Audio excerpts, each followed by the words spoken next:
where the wild things are. The night Max wore his wolf suit and made mischief of one kind and another.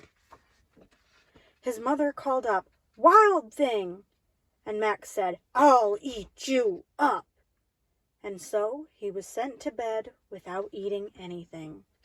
That very night, in Max's room, a forest grew, and grew, and grew, until his ceiling hung with vines and the walls became the world all around.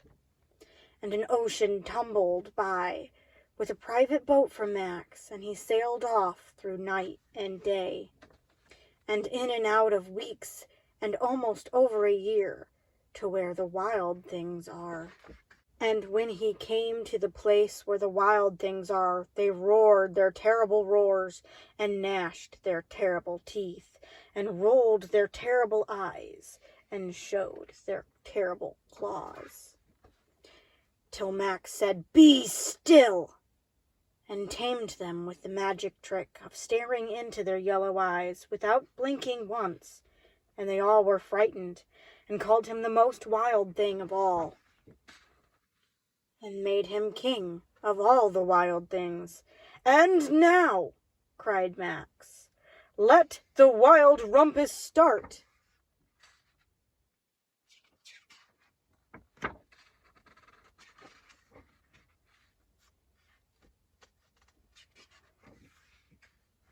"Now stop," Max said, and sent the wild things off to bed without their supper.